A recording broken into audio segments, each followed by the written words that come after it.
what's going on YouTube? Welcome back to the Gray Area with your host, It's That Kid Greg. Now today we're going to start a two-part adventure where I talk about a topic that may ruffle some feathers, especially with some of my viewers. Today we are going to talk about social justice. I am just a glutton for punishment. I think that's what it is. Fuck, I don't even know.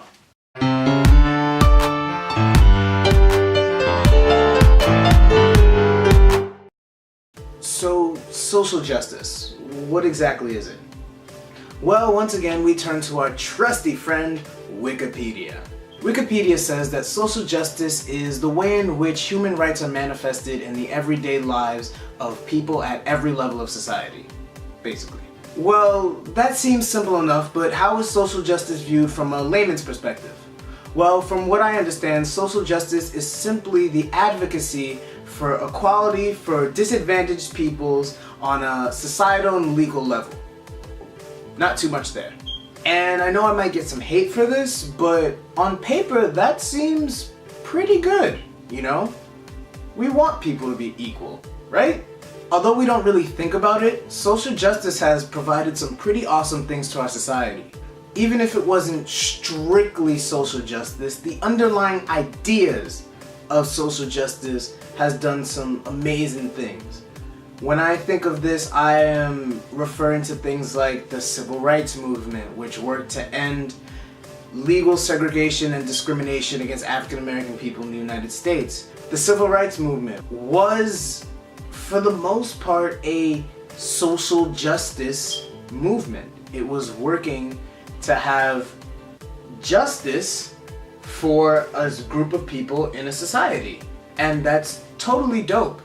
And that's not the only one. There are tons of examples of advocacy groups throughout our history that have worked to help even the playing field for people who are at a societal disadvantage in some type of way. And this is like the core ideal of social justice, if I understand it correctly at least. And those ideals have existed even before the Civil Rights Movement.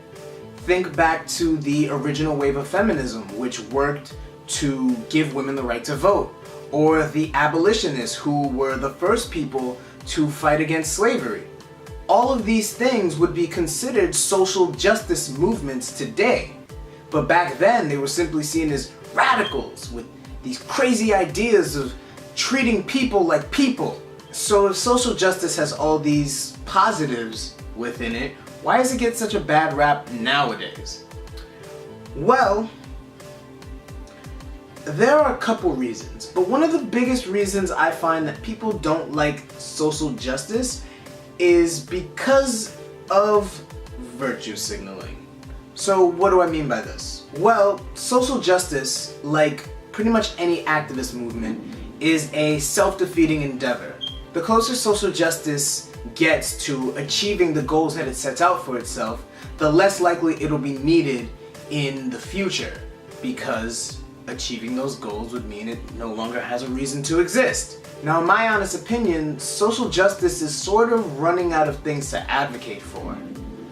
Many of the things that they fought for in the past that could actually be changed, that were tangible things such as unfair laws or like women not being able to vote, have been fixed. And if they aren't fixed yet, they are in the process of being fixed.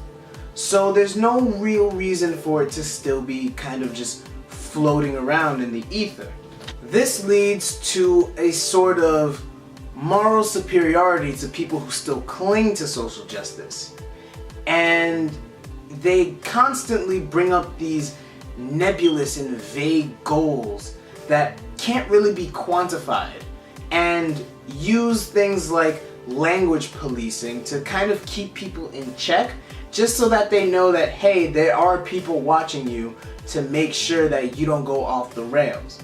But in reality, most people are decent people, and they aren't going to go off the rails. They don't need social justice constantly standing over their shoulder telling them to be good people. And yet social justice continues to chug forward, constantly preaching its its equality, how it wants equality for everybody, the fight for equality. But do we even want equality? I don't think so.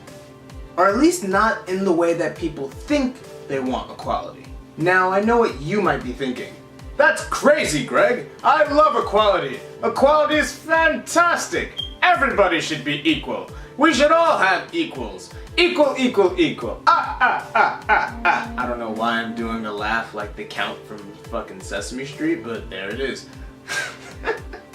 But I can prove right now that people don't want equality. And all it takes to do so is a simple analogy. Let's say you have a job selling used cars, and you make $200 commission for every used car that you manage to sell. One day you come in, you're on a hot streak, and you manage to sell 4 cars to a bunch of suckers who don't realize the engine hasn't worked since 1992.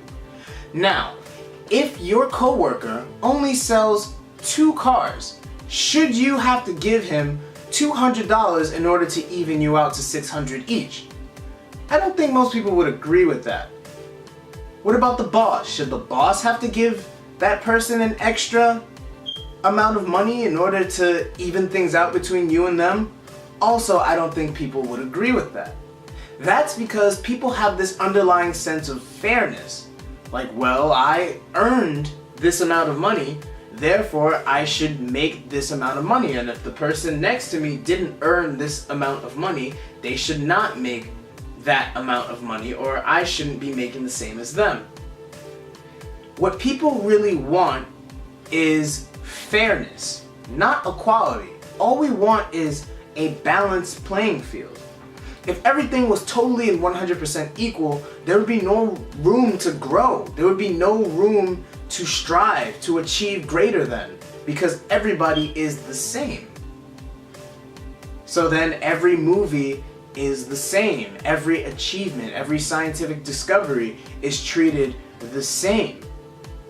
There's no sense of accomplishment anymore. And we as humans, I think we strive for that. I think we strive to have things not only be fair, but to be able to achieve more. And I think that's why we have gotten so far as we have as a society. So when people talk equality, what they really think is, I want a level playing field. I want things to be balanced out so that I actually have a chance to achieve more, as opposed to, I just want the same as that guy. Fuck that guy. And I'm sure there's probably a better analogy for this idea that I have in my head, but I like this idea, I like this analogy in particular because it has to do with money. And if there's one thing that I have found that is 100% true, is that money talks and everybody knows its language. Bringing this back around to virtue signaling, so you have a movement that's constantly talking about equality, equality, equality. And people in their heads are thinking about fairness. They're thinking about a balanced field, a level playing field. And so they think, well, equality is good, I'm for equality. And so they must let it be known that they are for equality, that they are not against equality, because that makes them a bad person. And that's where we see the virtue signaling come from. People who are all for equality, who are allies of the movement, are seen as heroes and brave steppers forward. I don't know if that's a thing, but I said it. And people who dissent are seen as enemies of equality and evil, and they just want to hog everything for themselves, when that's not really the case at all. In fact, the people who usually dissent are people who are simply viewing this from a different perspective and saying, now wait a minute, if we change things so that those people have the same thing as these people over here, that's not really fair to these people over here, because they worked hard to get what they have, and these people haven't done that at all. It's simply two different perspectives looking at the same issue. And in reality, both sides have the best interests of everyone at heart. They think that they're doing the right thing on both sides of this. People who are for social justice, who want equality where everyone has the same, they really believe that they are doing what's best for everyone. And people who oppose it on this end, who think, no, we have to let people earn it. They need that sense of accomplishment. That's a basic human right, is to earn what you have. They also think that their side is doing what's best for everyone. And I think one of the main issues with social justice itself is that oftentimes it will overcompensate for its goals. And to put this into perspective, so a long time ago we had a gender gap in higher education, colleges, universities, where we had men vastly outnumbering women. And so people got together and they said, well, we need to change this. We need things to be more equal. We need to make it easier for girls and women to enter college, and we need to incentivize girls and women to enter college. And so that evened things out for a while.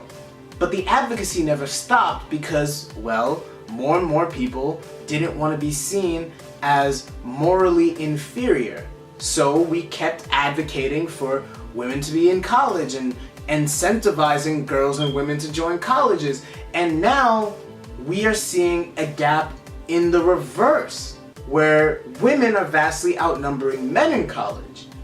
But because in terms of social justice, women are still seen as the victims of societal pressures and injustices, the people who speak up for this and say, well, hey, look, you guys got what you needed, but now we gotta maybe help some guys get back into college, they're seen as misogynists and woman haters and men's rights activists. Because they're advocating on the rights of men, even though they just want to see the playing field evened out again. And so because of virtue signaling, we now see that a noble cause has been corrupted and has now overcompensated and has now put an entirely different group of people at a disadvantage in order to try and even out the original disadvantage that existed with another group of people. And this, I think, is like a hallmark of like what people find wrong with social justice in general. Another thing I'd like to note is the size and scale of the social justice movement nowadays. In the examples that I gave of social justice done right, the abolitionists, the first wave feminists, the civil rights movement, you had groups that were focused on a single goal, that focused on helping a single group of people.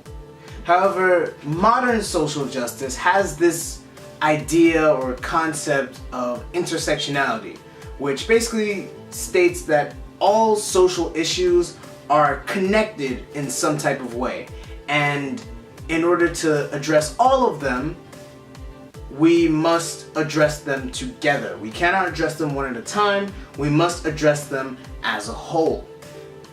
Now, it's my understanding, or at least I should rather say it's my belief, that when you have ideas and you want something to be fixed for a certain group of people, it is best to focus on that single group of people. Because if you are to sort of stretch yourself outwards and try to help everybody all at once, you end up not getting anything done, and you give off the perception of being an unorganized mob yelling about nothing.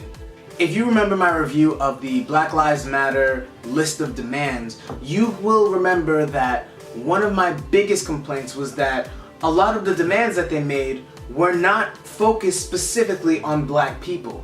Sure, it is noble to want to help out the LGBT crowd, but what does that relate to you when your name is Black Lives Matter? Sure, there are LGBT people who are black, but what are you focusing on that exclusively pertains to black LGBT people? This is what I mean when I'm saying people look at it as totally unorganized, and this is why I bash them for it, because they weren't saying anything specific about LGBT issues that specifically face black members of that community. They just said LGBT issues. And I feel like this also makes the people that you're fighting for feel like they don't actually matter to the movement that should be fighting for them. A lot of people do not really like Black Lives Matter, but surprisingly enough, a lot of black people don't like Black Lives Matter because they don't think that Black Lives Matter is actually working to help black people, which is, I mean, it's not attributed specifically to their list of demands, but through their list of demands we get an idea why people feel this way. So my basic conclusion is that social justice is not all bad. At its core, it is a very nice sentiment and it's a very noble thing to go for. But I feel like the lack of focus and the self-serving people who just want to stand at the moral high ground, I feel like they ruin what could be really awesome, what could really help our society out and really iron out the last couple things that we need in order to have a truly equal playing field for everybody. But who exactly are the people that I'm referring to? Who are the people in the social justice movement? Well, find out next time, because in part 2 we're going to specifically be covering social justice warriors. But that's just what I think for now. Thank you guys for watching. Let me know what you think in the comments below. And as always, nothing is black and white.